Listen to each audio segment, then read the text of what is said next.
লক্ষ টাকার গোল্ড যদি 1000 টাকায় পাওয়া যায়, কেন মিস করবেন এত সুন্দর একটা কালেকশন? কি দেখতে পাচ্ছেন আপুরা, দেখেন তো, একেবারে হুবহু স্বর্ণের মতো একটি বলচেন অ্যান্ড ইয়ারিংস। কম বেশি এই ধরনের কালেকশন আমরা গোল্ডের দোকানে দেখে থাকি, তাই না?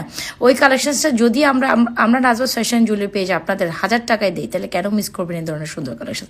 দেখতে হুবহু গোল্ডের মতো এই সুন্দর চেইনটি একেবারেই পারফেক্ট গোল্ডের ডিজাইন থেকে হুবহু কপি করে মেক করা, অ্যান্ড সাথে থাকতে এই সুন্দর ইয়ারিংসটি, যেটা ফিল দিবেই যে আপনি গোল্ড পরেছেন। চাইলে আপনি শুধু ইয়ারিংসটা নিতে পারেন, চাইলে আপনি শুধু চেইনটা নিতে পারেন, চাইলে আপনি ফুল কম্বোটাও করে নিতে পারেন। যার যেভাবে যেটা পছন্দ হচ্ছে অ্যাড্রেস মোবাইল নাম্বার দিয়ে অর্ডার করেন। 7 থেকে 8 বছর কালার গ্যারান্টি, রিকালার পসিবল, একদম গোল্ডের একটা ফিল দিবে আপু। মানে এটা কেনার পর আপনি লিটারালি গোল্ডের চাহিদা আর থাকবে না, এটা আমি কথা দিলাম আপনাদের। খুবই দারুণ একটা collection, must and most recommended একটা কালেকশন। মাশাল্লাহ মাশাল্লাহ, জাস্ট হ্যাভ দ্য লুক। আমি লিটারালি নিজেই এটার প্রেমে পড়ে গেছি, আপনাদের কি বলবো। অনেক অনেক অনেক সুন্দর একটা কালেকশন, সো মিস করা যাবে না। দ্রুত অ্যাড্রেস ফোন নাম্বার দিয়ে অর্ডার করে দেন আমাদের পেজ নাজওয়াজ ফ্যাশন জুয়েলারি পেজে। Thank you so much.